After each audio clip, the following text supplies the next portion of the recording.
Saudara-saudara yang dikasihi Tuhan, new normal sebagai sebuah keadaan di mana kita menjalani kehidupan sehari-hari dengan cara dan kebiasaan yang baru, dengan tanpa mengurangi hakikat kehidupan itu sendiri, bukan saja dialami oleh kita di masa kini ketika vaksin dan obat-obatan untuk mengatasi COVID-19 belum diketemukan, tetapi juga pernah dialami oleh umat Allah di masa lalu dalam bentuk dan tantangan yang berbeda.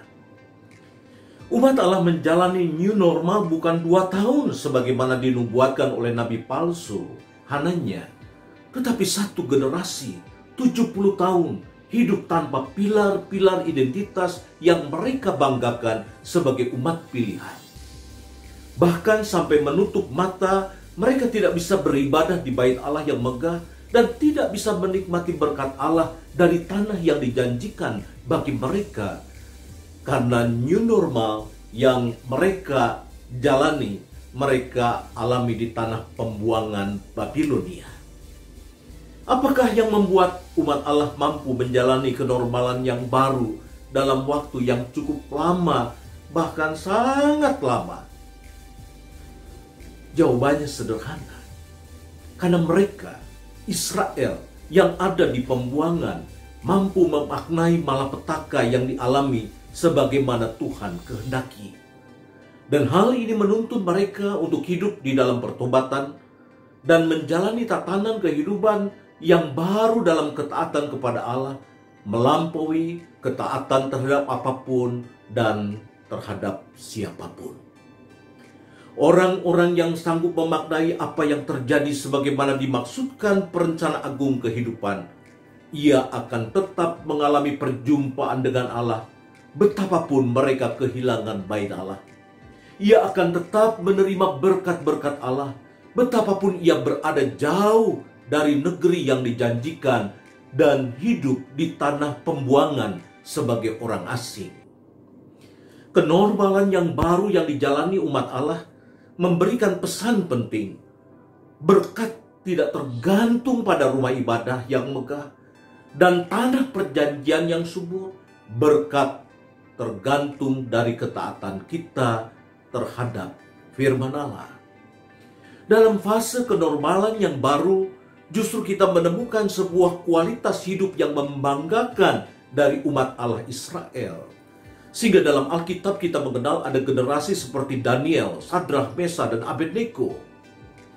Dalam kehidupan tanpa bait Allah dan tanpa tanah perjanjian, kita menemukan bangkitnya kesadaran baru untuk menempatkan firman Allah sebagai pilar satu-satunya yang patut diandalkan.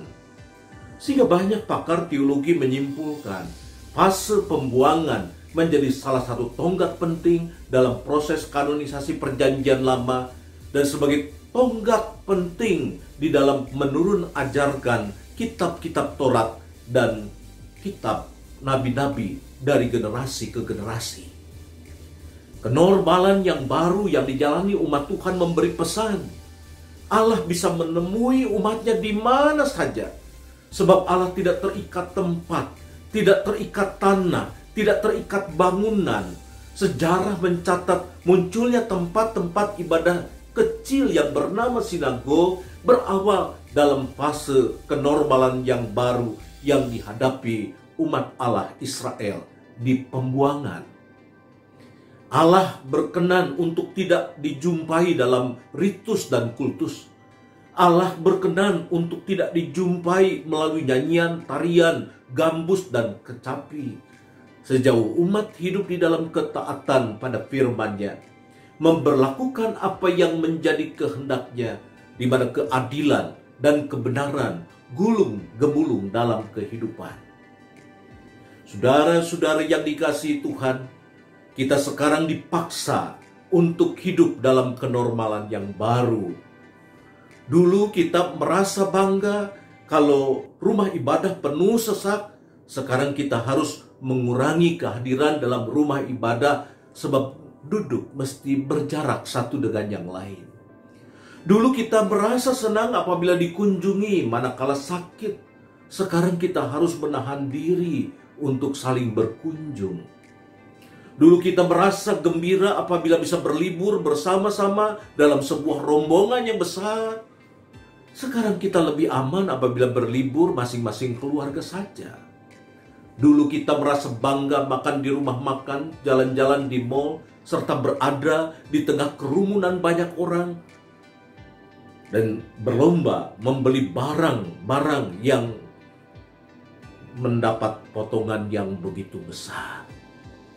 Sekarang kita dipaksa untuk meletakkan rasa bangga, rasa bahagia apabila kita berada di rumah bersama dengan keluarga.